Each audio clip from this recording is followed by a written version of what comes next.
What's up guys, Ben.samulak here. Welcome back to Ben.samulak channel.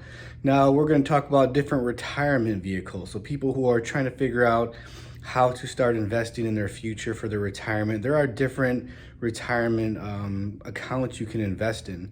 So firstly would be the 401k. I think most people know what a 401k is. If you don't, that typically will come with a job. If you have a job and you're working, it's what it is. It's an account that the company sets up, and they just take some money out of your check before it's taxed and goes into that account. Sometimes they match you, which means if you put in $10, they give you $10 up to a certain amount. So you have to find out.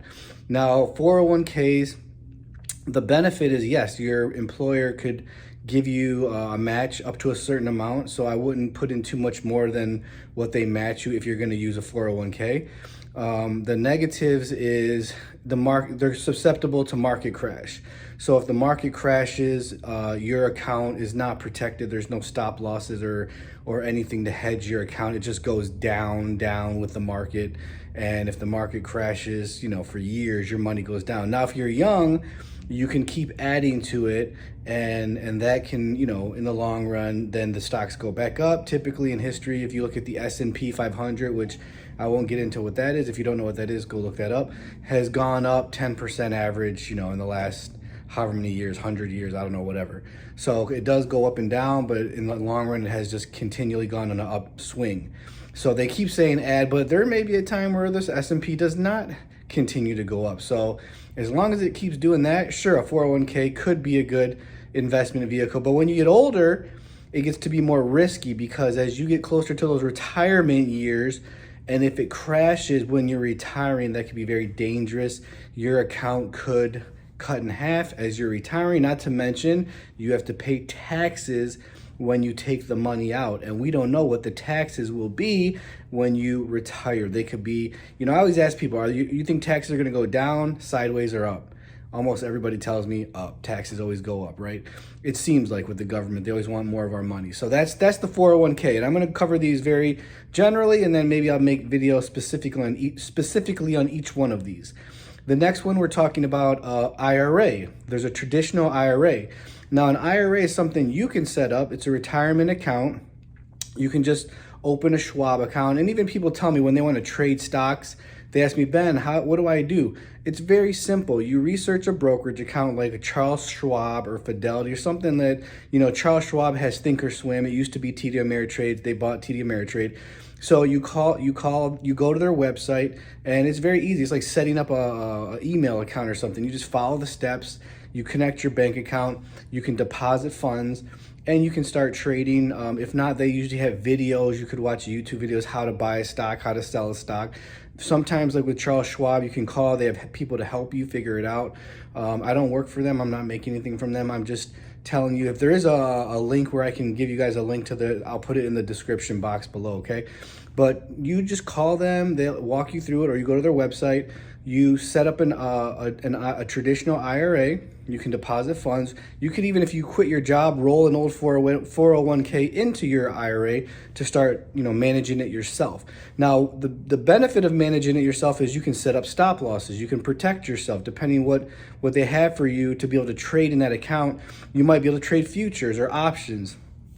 So that's the benefit, and it's not taxed. As it grows, just like a 401k, it's tax deferred. So your money keeps growing. You don't pay taxes on that every year, not until you take it out. Same with the traditional IRA. The money goes in untaxed, comes out taxed. Traditional IRA goes in untaxed, comes out taxed. So a lot of people...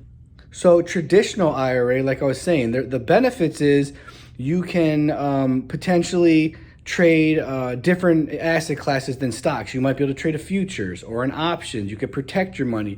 You're in control of your money now, and it's growing tax-free, and you can pull it out taxed. It's taxed when you pull it out for a traditional IRA. Tax-free when it goes in, grows tax-free. You don't got to pay taxes.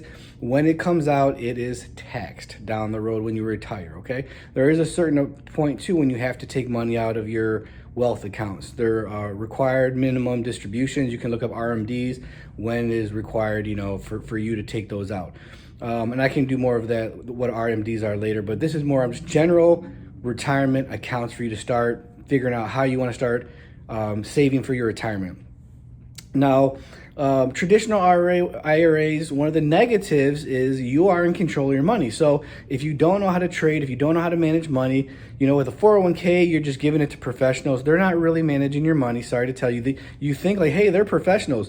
They're just putting you up in a fund that usually follows the stock market in one way or another, or some kind of fund.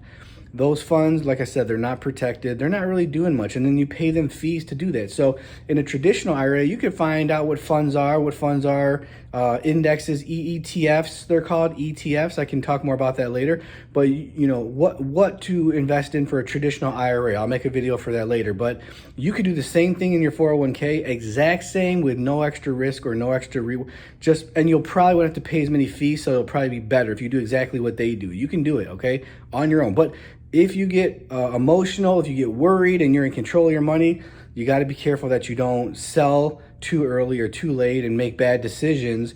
That could be a negative of self-managing your money if you don't know what you're doing, okay? So traditional IRA. Now there's a Roth IRA. The Roth IRA, that's an account, same thing. You can call a Schwab, or there's insurance companies can set it up sometimes, but typically it would be like a brokerage account, Fidelity, Charles Schwab. Even potentially you can go to your bank and set up a Roth IRA. The Roth IRA, the money goes in, it's taxed before it goes in.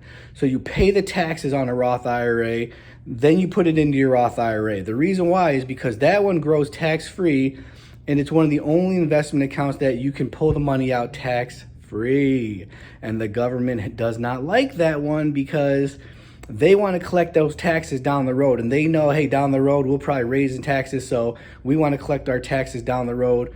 And right now, taxes are pretty low. So a Roth IRA is one of the best retirement vehicles you can start investing in today. And you can manage it yourself. You can control the money, and it can grow tax-free. The problem is you can only put in $6,000 as of 2024. So guess what? Yes, the government does not like that one because you can get tax-free money when you retire. They don't like that. They always like the taxes. So as of now, you can only put in $6,000. And if you're over 50, you can put in 7,000, I think, or if it's 7 or 8 or 6 or 7. Okay, I just Googled it, but I'm drawing my brain is drawing a blank. So it's either 6 or 7, 7 or 8, but it's limited. Okay, you can only put in so much. Like I said, the government doesn't like you to be able to do a lot when it's a good thing for you. So that's another one. That's another retirement vehicle, is a Roth IRA. Then you can just open a stock account and just buying stocks and collecting dividends and just keep buying stocks. Like trading is one thing. If you trade and don't know what you're doing, you could be gambling. But one thing like Warren Buffett likes to do is just buy stocks that are undervalued and just keep buying them every month. Keep depositing money in your brokerage account and just buy stocks that, to me, blue chip stocks that collect dividends, or buy the S&P 500. There's a dividend attached to it, or you can buy funds that have dividends. Just find something that's really undervalued, that is a blue chip stock, not some of these new companies coming out that pay a good dividend, and that becomes income. So if you just keep depositing every month, buying more stock, even if it's a small amount, when you're ready to retire, stop putting money in and just start collecting those dividends as your income. And that could become extra income for you, whether it's $1,000 a month, $2,000 a month, $5,000 a month, whatever amount that you put in those plus the stocks go up in value most of the time. Okay, like we said, in the long run, if you're buying those blue chip stocks and you're diversifying yourself so you're not all in on one stock, maybe like Coca-Cola, or maybe, I'm not giving you guys advice, but I'm just saying these are ones you could think of, Johnson & Johnson or Starbucks, or some of these companies that have been at Kellogg's and Post, and they've been around for a long time and they pay great dividends. Verizon, I think some of these are paying like 6%. Now, right now we're at very high, all-time highs in the markets, okay? So we probably will have a pullback, but if you're going to start investing, that it's the same kind of game. Just you're always buying in the long run. You're never putting in more than you can afford, to where then you have to start selling stock because you can't keep them in there. Then you lose. But if you can just put in money in there that you don't need, let that keep growing, keep adding to it, even as the market crashes and comes down, you add to it, and you just, the cost eventually like averages out, cost averaging. So you're buying high sometimes, you're buying low sometimes, but in the long run, you're holding those. As long as you never sell them, you own that asset, and you're collecting those dividends down the road as your income. Those dividends will become your income, okay? So that's another way to, but that you'll be paying taxes every year, okay? Even if you make money in the dividends, if you're gonna reinvest those during the building phase, you still pay taxes on those every year because it's not in a retirement account. Unless that's what you do in your retirement account, the same strategy you can, which like I said, I can have another video that we can go over different strategies later. Another retirement account could be an IUL. I just found out about IULs because I started selling life insurance about 4 or 5 years ago. IULs to me is one of the best retirement accounts out there because there's a cap, so you can't lose. There's a cap on what you can make, but that's okay because you're either making money or staying the same. And that's a great, long-term way to build wealth, is to just know I'm either growing. And the insurance companies are managing your money. They got great, teams of people who know what they're doing, who are trying to get you those highest returns. And those average 5, 6, 7% a year, in the long run. And their insurance. So they grow tax-free. You put in taxed money, like a traditional IRA, they grow tax-free, but like a Roth IRA, you can pull the money out tax-free, and there's no limit on how much you can put into an IUL, like a Roth, and the difference between a Roth, a traditional stocks, and a 401k and an IUL is if you die tomorrow, there's a death benefit attached to it. So you might make one, deposit in your investment and you die tomorrow, your family gets the full death benefit. It could be $1 million, could be 500,000, whatever. And that's tax-free income. Now, if you have an IUL and you build that up and you start pulling out, income from it, some people do that all the way till they die, and there's still the death benefit left over to give to your kids as a legacy, tax-free. If you get cancer, heart attack, stroke, it covers that. So there's a lot to an IUL. IULs will be a great way to add into your retirement savings plan. So those are some different ones that are very well known. There's some other things you can do, but those are the main ones I want to cover now. And I'm going to do individual videos on each of those later on for you guys. I just wanted to touch on those right now so you can start to think about those different retirement vehicles and start to decide and plan for your retirement. And it does come, okay? When I was younger, I used to be like, well, I don't want to put any money in some of these things because I want to have that money to, who knows how long we're going to live. But time goes. I'm already 48.